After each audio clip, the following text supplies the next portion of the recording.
Welcome to the County Business Talks podcast, powered by Picture Book Films. Here, we're going to be talking to entrepreneurs and business owners from across Sussex, delving into the mindsets of what makes them really tick. Welcome to the next episode of the County Business Talks podcast. I'm joined today by award-winning entrepreneur. After working for many years in a corporate environment, in 2014, she launched a float spa in Hove. After discovering benefits of floating through a personal trauma, which made her see how important it was for people to look after themselves and made her want to dedicate herself to helping them. Since launching a float spa, it has grown exponentially, and she has also launched a business floater training academy, hosting workshops and courses. She continues to help 100,000 people to create positive, healthy habits, one tiny step at a time. I'm delighted to be welcomed by Camille Pierson. Camille, welcome to the podcast. Thank you for having me. Really excited to have you on. I think we're going to delve straight in, if we can. That was some introduction. I'm like, what? It's great to have you on. Look, as we all were, we're just going to delve straight in. Just want to tell the listeners a little bit about your business journey, where it all started. Okay, so if we go back to pre-2014, so in 2000, I kind of left university, almost that university, the next block along, in 2006, and I'd always worked throughout university, managed to stumble across an amazing job in marketing, the digital world. I was there doing websites and, very much in the corporate marketing, super high-powered, super stressed environment, and that for me was normal life. Deadlines, there's always so much pressure on you, and that was life, and it always happened like that. I never took time out for myself, never did anything for myself other than probably run marathons or just do more things that was just more pressure on myself. And I had a little girl in 2013, and I was probably, one of those people that went back to work a little bit too quickly, because I was that, you don't train to go to university and be a woman and then give everything up to have children. And so I went back to work. And in 2014, my daughter got really, really sick. She was rushed or blue lighted to intensive care. We were told to prepare for the worst. It was a pretty dark time. She's totally fine now. Wow. This is not her journey. This is my journey, and it's always important to differentiate between that, because she got better. And yes, we made changes to our life. My husband set up a business because he was like, well, I'll take some time with her to set up a business and you can go back to work. I earn a lot of money, so it made sense. We could pretty much do it. And I didn't expect what happened to happen. And I started to fail at work and down spiral in my mental health. And I was not really aware of this kind of down spiraling before. I'd had previous depressive episodes following some issues from childhood and etc. But I'd never experienced anything quite like this. Fundamentally, it's like you have episodes and it's how you look after yourself. And I suppose I hadn't really ever looked after myself. So this episode was quite possibly the worst one. And I was diagnosed with PTSD, anxiety and depression from the doctor. And conventional route for PTSD diagnosis or therapy treatment is you wait. Because obviously I had loads of time to wait when I had a very young child and I still had to go to work. Go on antidepressants, which wasn't really a route that I wanted to go to, or to go and have therapy. So I was on an emergency referral to have therapy. Right. And my dad came to visit and he kind of secretly said to my husband, like, what's wrong with her? And he was like, oh, this is a good day, she's doing well to function today. And he's like, well, this isn't my daughter, there's something just gone. And then we chatted afterwards, not that day, but afterwards, and he suggested flotation therapy. Now, my initial response, which quite a lot of people say, is I don't have 5 minutes to myself, never mind an hour. And also I wasn't really very open to holistic therapies because, the most out there thing I'd ever done was have a massage on holiday. It wasn't part of my routine. And so to go and have a float for me was so far removed from anything I was ever experienced. But, I listened to my dad, and so I thought, I'll go and give it a try. First float, hated it. It was so bad. Because doing nothing is really difficult. And then when you're alone with your thoughts, it's even more difficult. And when you're not very well and your mental health isn't very well, being alone with your own thoughts is even harder. But actually, the problem that I found was the fact that I wasn't briefed. I wasn't talked to, I wasn't given a consultation of what to expect. Yeah. So the centre that I first went to was just, it wasn't great. It was, right. And there was problems with cleanliness, and they didn't do a consultation and all these things. So I think that made the experience worse. Yeah. And I came out and I said to my dad it was a disaster, and he said just go somewhere else, because maybe it was the place, not the experience. So I went somewhere else. It was a different kind of cabin, and I lay there and I was like, I felt for about 2 or 3 minutes my body just like drop and just relax. And it was the first time I felt calm. And then that night I slept really well, and I hadn't slept in months. Wow. So I was like, I'm going to go back. So I went back a couple of days later, and I was like, the third float, I was like, oh my God, this is like really quite something. Yeah. And in that third float, I kind of very quickly realised that the job was causing me so much stress. And if I needed to live my life, I needed to start reducing the external stress, because I can't heal myself if I'm constantly under so much pressure. Yeah. So I kind of might have rang my dad and said, shall we open a float centre? Because there isn't a float centre in Brighton, and I'm trekking to all these different places, and my experience in marketing, and I was very lucky. I'd marketed hotels, I'd launched spas, I'd launched gyms, and I knew I could do it. I just didn't know I was going to do it. Right. So it was never, so listening to, obviously you talk about that, so it was never a case of like from like a young age or anything, or when you was at university, was it ever a thought process of going, I'm going to open my own business one day? That was never even on the agenda? Never. I went to school and it was like, what career choices do you want to make? Like, what job are you going to do? It's why I do a lot of work with schools now, because it's really interesting. It's like, it's okay to go and be your own boss. You don't have to work for someone else. And I was very much in that age group where it's like, go and get a job and stick in the job forever. And I love that. Because I find this really fascinating. It's something, because I'm similar. I think I go back to when I was at school and think to myself, there wasn't, like, entrepreneurship wasn't even, I couldn't even spell it, let alone know what it was back then. And I think you just had an impression of people that had their own business, were rich or whatever, and that was just a different mindset. You couldn't even think about that. And like you said, like my career teacher was very much like, what are you going to do? If you don't go to university, what's the next step? You just go and get a job.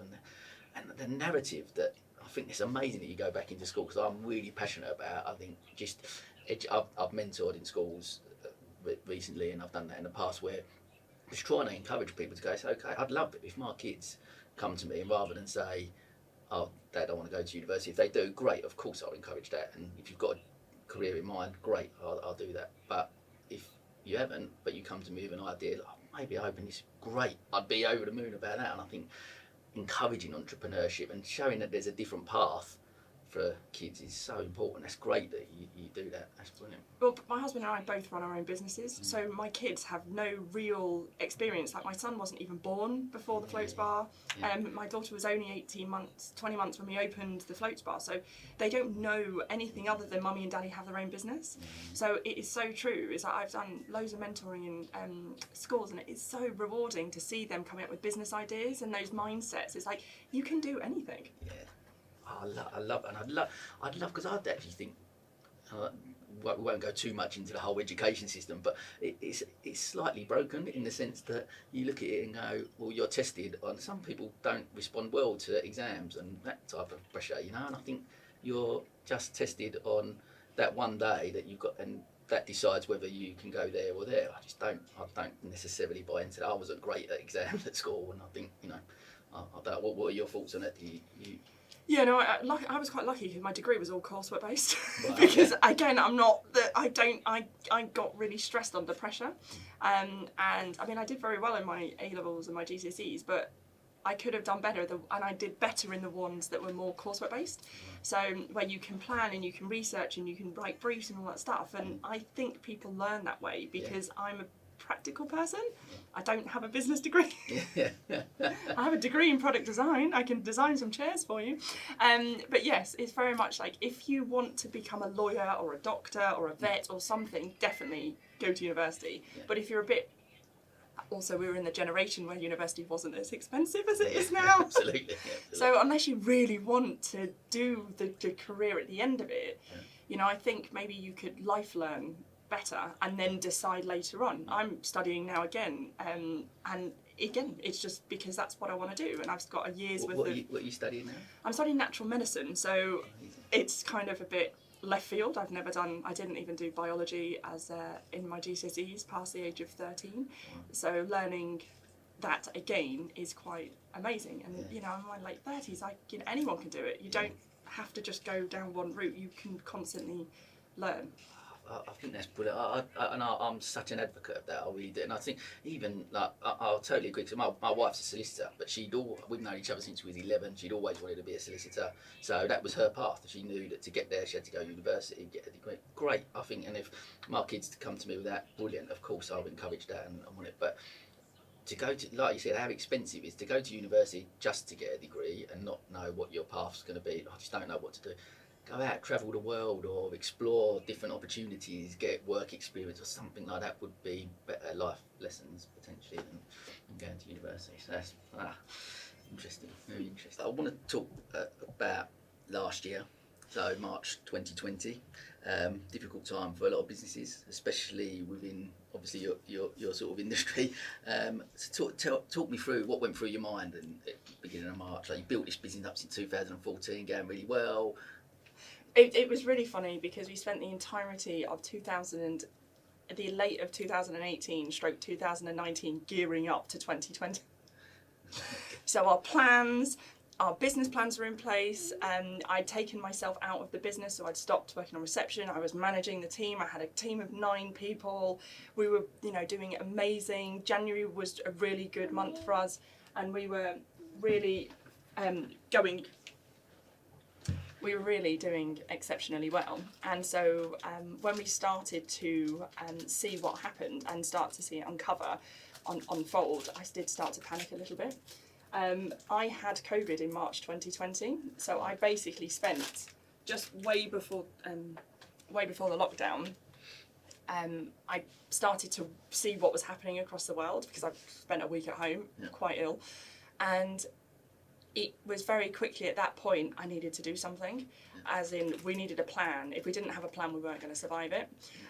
So at that point, because obviously I'm a skilled videographer and I've designed online yoga courses before, let's just do it. So I rallied up all the yoga teachers and tried to switch as much of our business online before we were going to be locked down.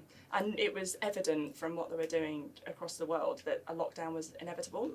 Sure. So we wanted to have a plan. I like to plan things. I am quite neurotic. And we were doing the countdown, those daily countdowns till I knew that the lockdown was coming into place.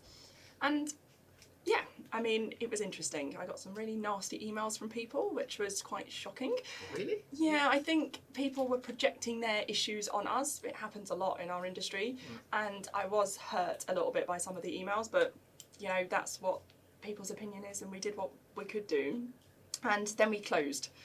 And we had a plan that we could survive for 3 months. What sort of things were they saying to you then? Like, in what sense? So before the lockdown, and we were communicating every day. This is the update today. We've done this process. We've done this. We've changed this. We've changed this. We've changed this. And then people were like, "You're killing people if you stay open. You need to close down."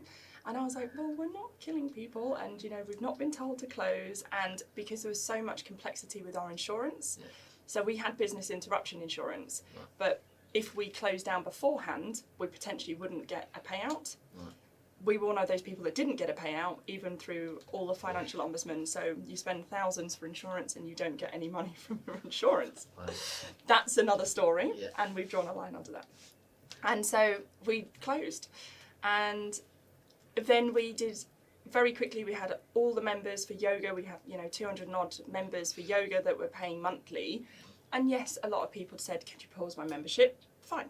Those people that didn't carried on with the online, and they were very happy with that.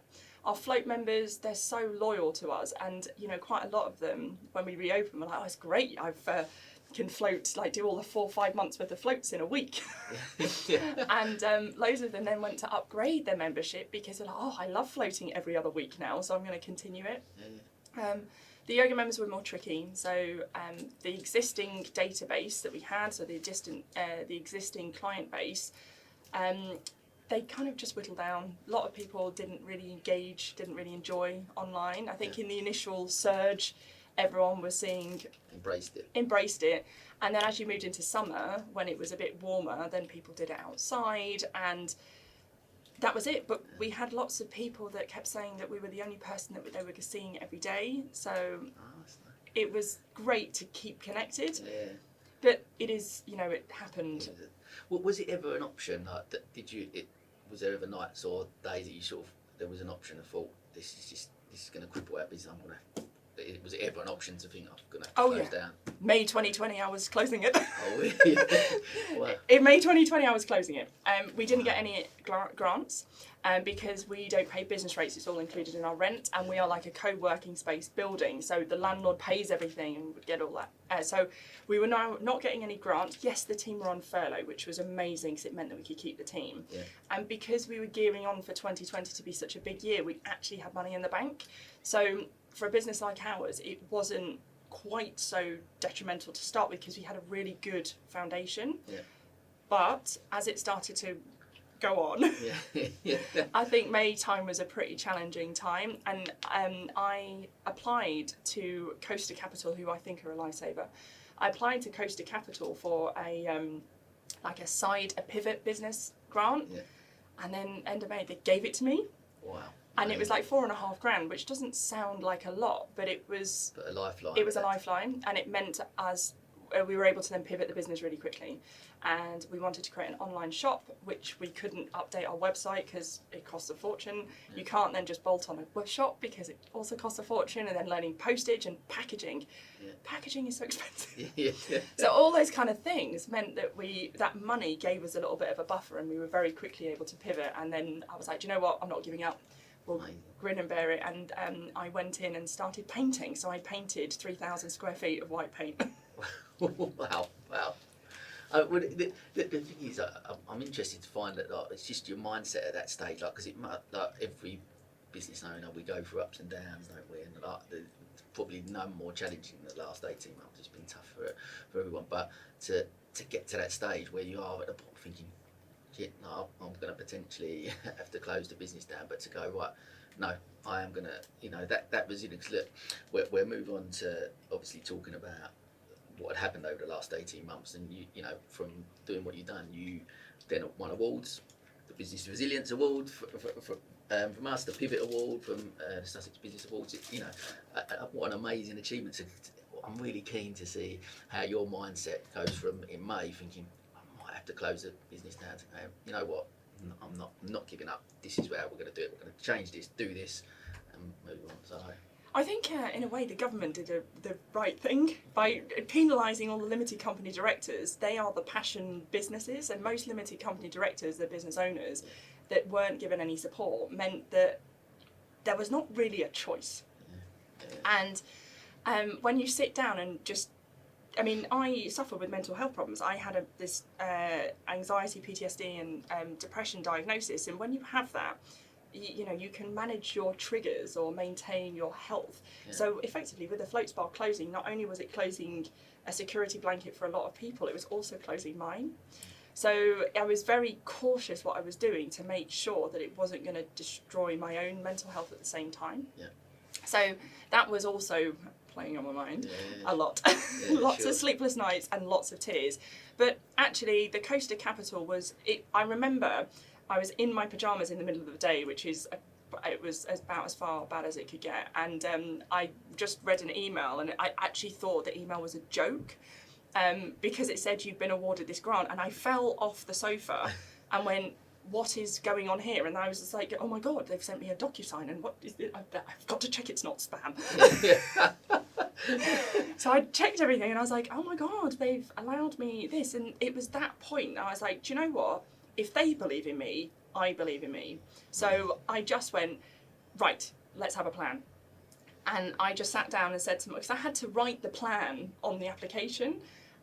And so it was basically off the back of a fag packet, as I used to say. It was basically like, well, this is everything I could do if I got the money. So now it was like, oh, they believe in me, they've seen it, I'll just go and do it. Yeah. And so that was the turning point. So I then started to focus on getting the website up and running, and then suddenly having that focus to kind of get up and do stuff.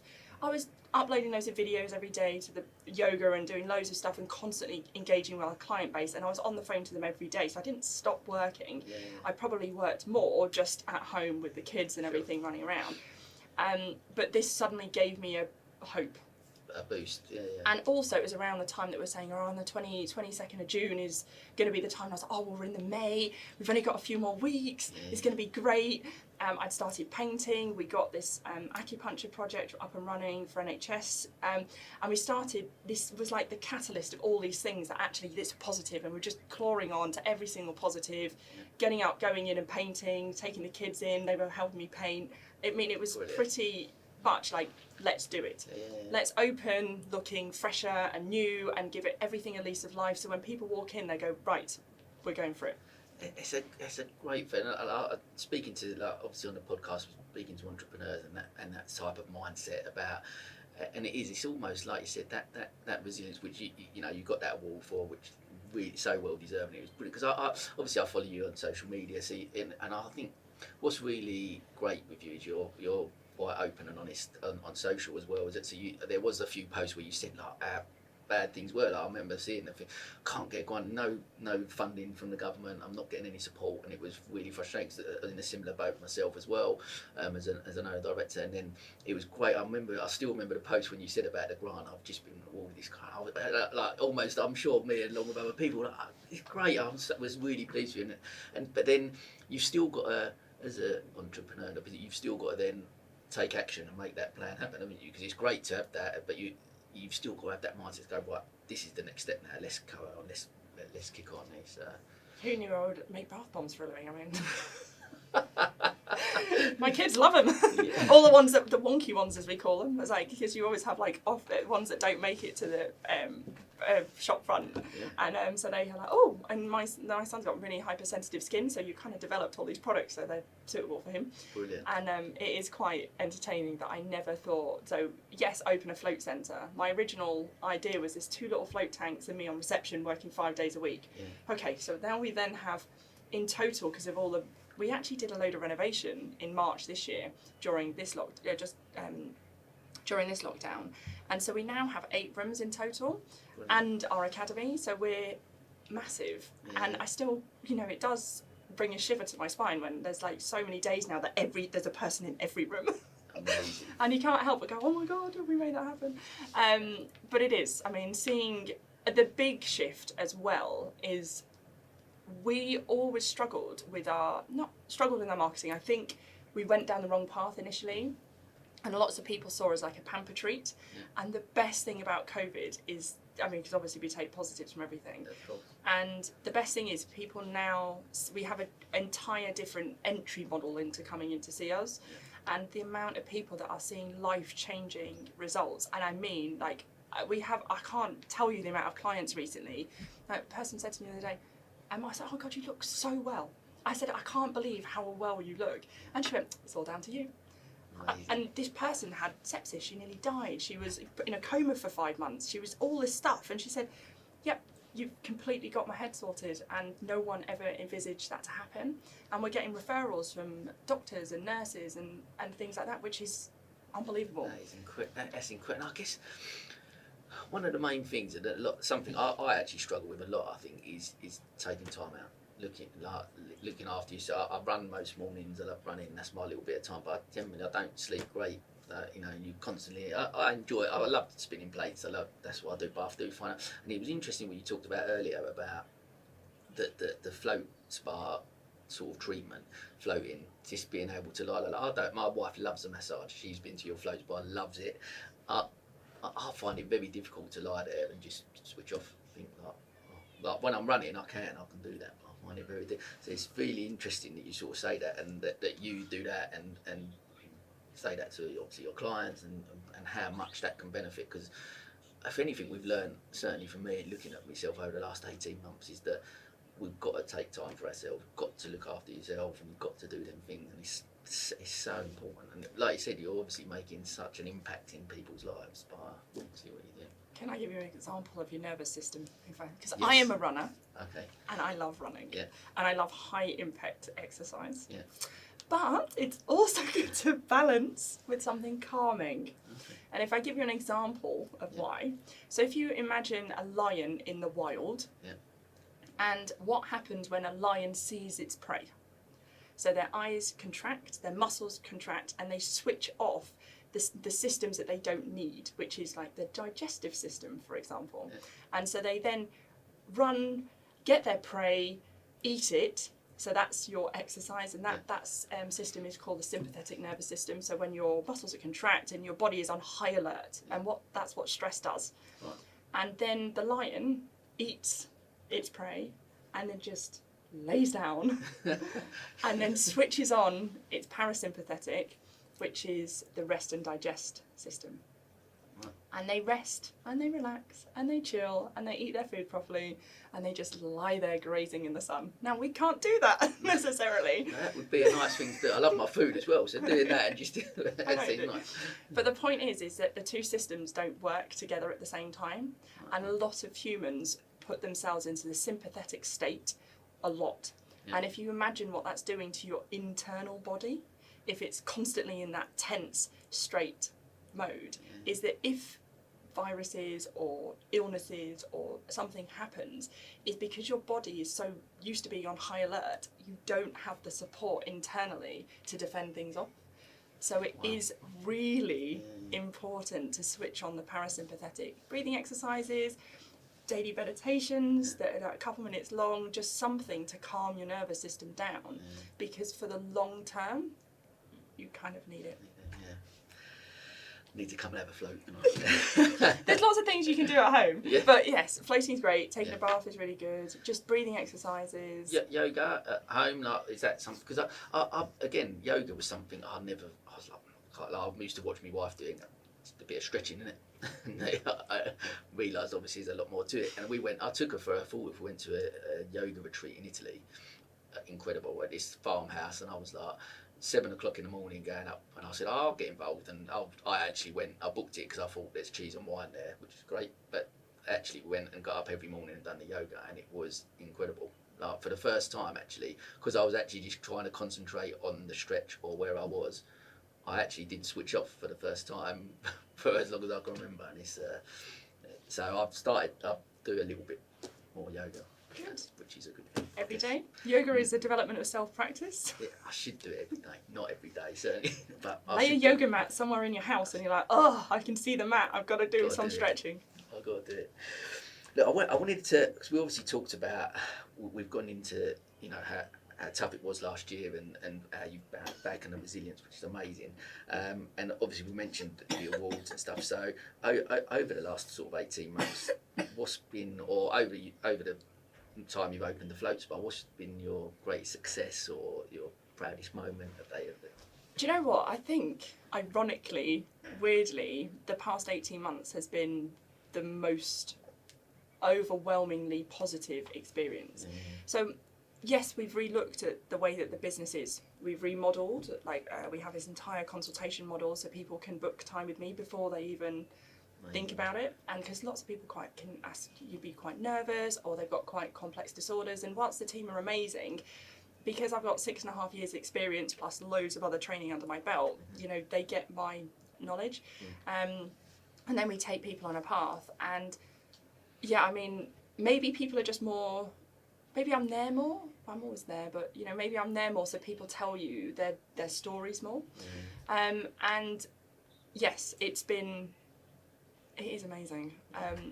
Because you've got people that, were stressed, or they're less stressed, or couldn't get pregnant and got brought in their babies, or, we're going through a divorce and in a really dark place and then are remarried, or, one of my clients, he's 79, and the reason he came 3 years ago was because his wife used to come to yoga with us, and he just wanted to see what it was about.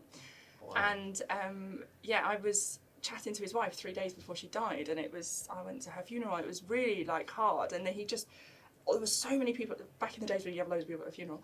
I went to the funeral, and out of everyone there, he just threw his arms around me, and he didn't know who I was.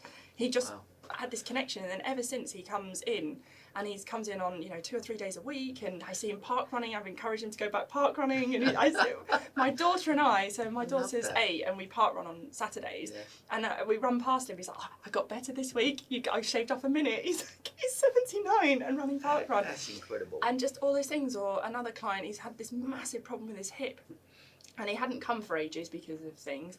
And he's floated every week for the past 12 weeks. And he's like, oh, I went for a run the other day. My hip's fixed. You fixed it. And the only thing different he's done is float. Wow. And he's had loads of treatment, and he's like, I can't give up. Or the lady that was in a coma, she said she's done so much talking therapies. And she said, I just sit there just rehashing and then go home and have flashbacks and nightmares. And you've told me exactly what it is I need to provide a space so my body, my brain can heal itself. She climbed Snowdon the other week. So, I mean, the stories, there's so many stories, and people now tell you because they've been through such dark places. We've had a couple of people that said they were suicidal, and you're like, okay, let's just be here. We're just a place that we're here. So it must be so, we talk about success, but I mean, that, like, you ask what success looks like to you and etc. But how rewarding then that must be. Hearing them type of stories just must.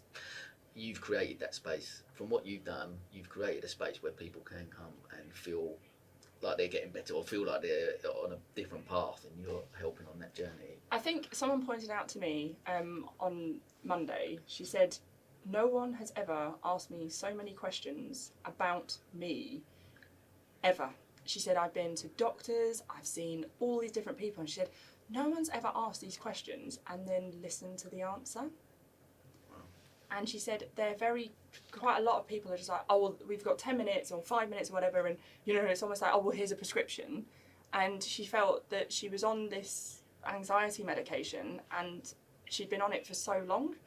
And then it causes side effects with stomach problems and all this stuff. And then she just gets a pill for a stomach. And she said, I need to know I just need to work through the anxiety.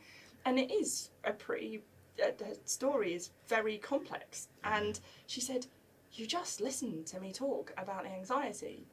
And she said, no one does that. Wow. And I have won lots of awards, can I just say. I used to. It was really funny. When I opened the float store, it's like, success meant, you know, I wasn't ever in it for the money. I think you wouldn't go into this industry if you're in it for the money. It was just about success meant whatever the parameters, or to be recognised or to be seen that you're achieving. And I think I was wrong then, and it's always good to admit when you're wrong. Yeah. And ever since I stopped that mindset, we have won 3 awards, not 2, 3. And a bar was one that I really wanted. So I was like, when Martin told me, I was like, oh my God. So yes, and the county one, the Sussex, was amazing. The fact it was voted for by real people rather than a judging panel, and people don't get us. But yeah, amazing.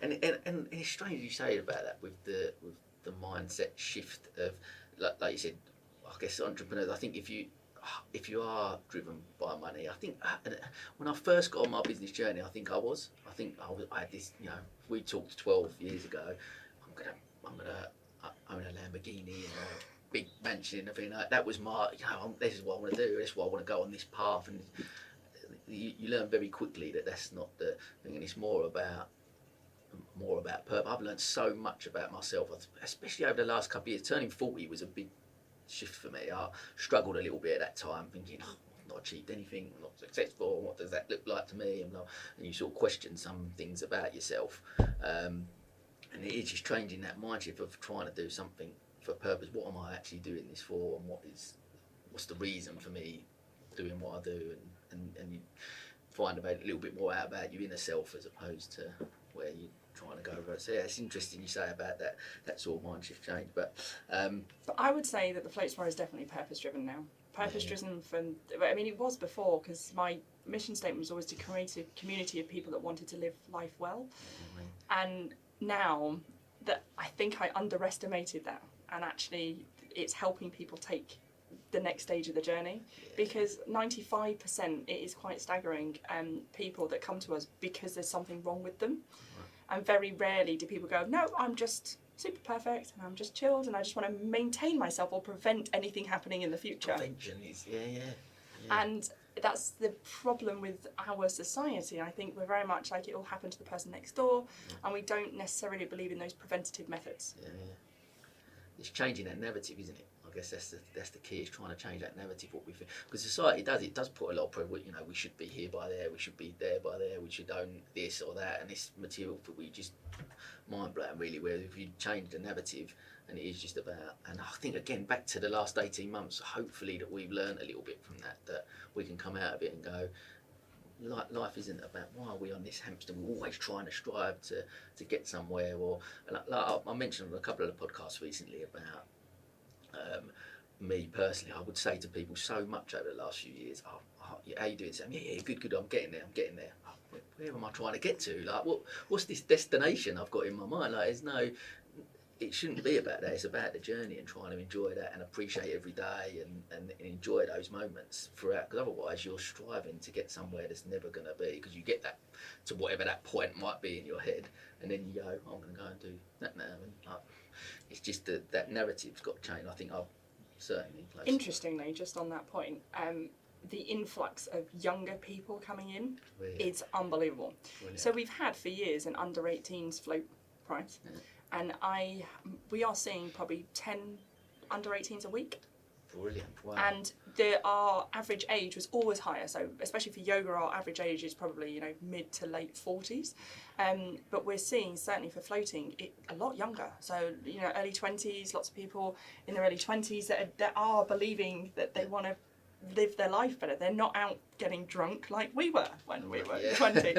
They're putting their health first. So I believe there is a shift, and I'm amazed and so happy to see that this younger generation are going to show us not only how to look after the environment, how to not screw up what we've done, and how to look after themselves.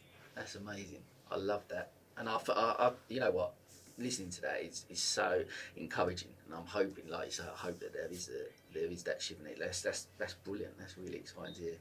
We've got right. So actually, on that point, so we're talking about you're obviously and clearly an advocate for health and well-being and looking after physical and mental health, which obviously the Float Spa helps a lot of people. But so what I'm keen to see, like for you running a business like you do, obviously a mother as well and a wife.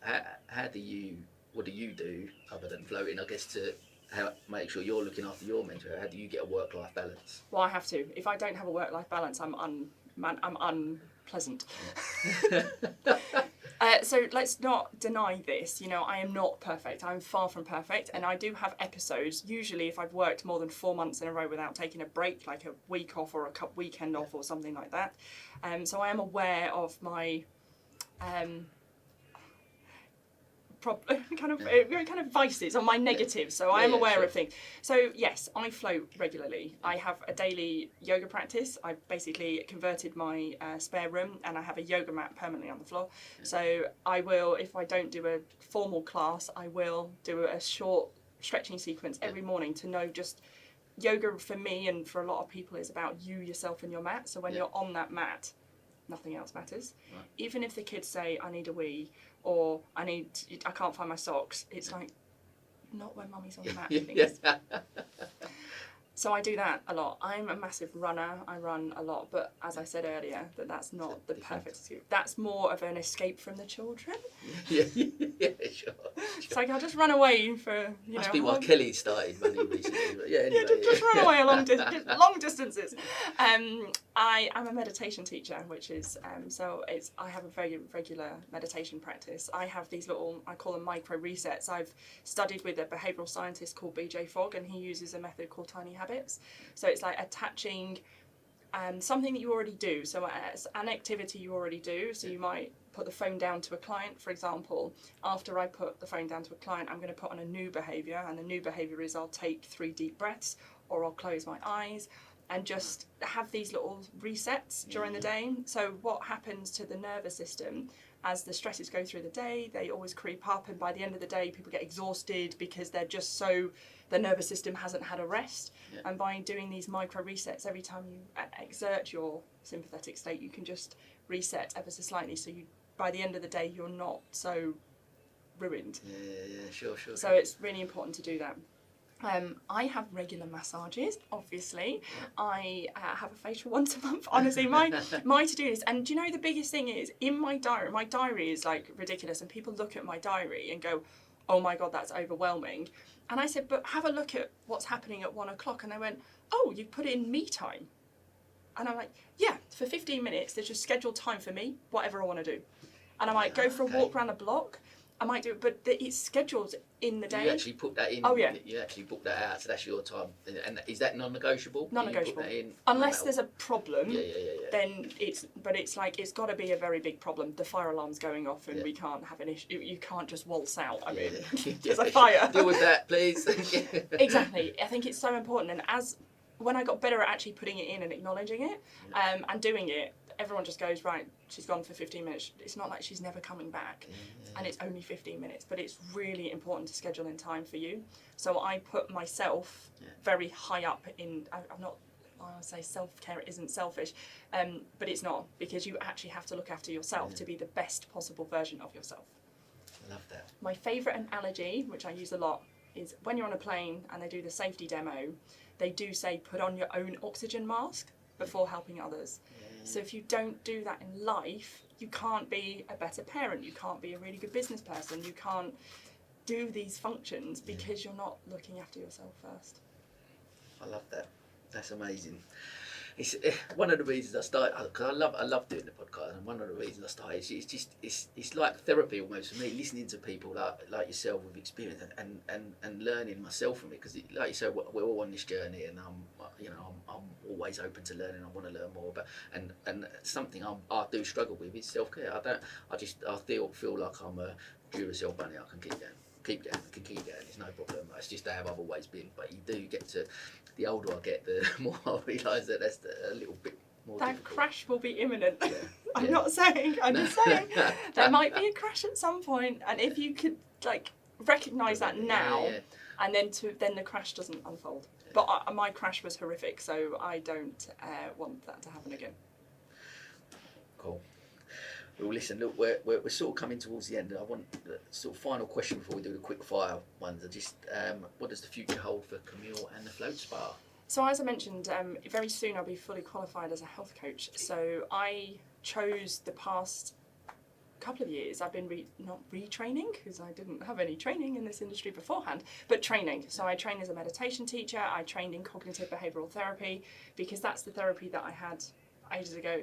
And I trained in behavioural science and understanding human behaviour, and my final thing is natural medicine to become a health coach, because if this happens again, God forbid, I have a plan where I can generate some money. So it's not about money, but it's protecting myself as well as the business. So we always know I will keep the Float Spa going, hands down, but it also gives me a bit of security and have a bit of security blanket. So obviously if people want to help achieve health goals or fitness goals, or look after their health in a more holistic way, I can help them. Amazing. That's not just taking pills. Amazing. Love it. Right, listen, we're going to wrap up a couple of quick fire questions. So, first one, what advice would you give to a young entrepreneur or someone wanting to start their own business? It's okay to fail. Brilliant. Because it really is. And if you're constantly striving for perfection, then you'll get distracted by perfection. Try something, just try it. And if you fail, that's okay, because you'll at least have learned from that experience. Love that. And are you like that with your kids? Because I think we talked a little bit before, and I with other people about helicopter parenting, people like not wanting their kids to fail and stuff like that. Like, just it's crazy to think because otherwise we create almost a generation of snowflakes. You just want it to be that. Look, I think it's such an important message to say it's okay to fail.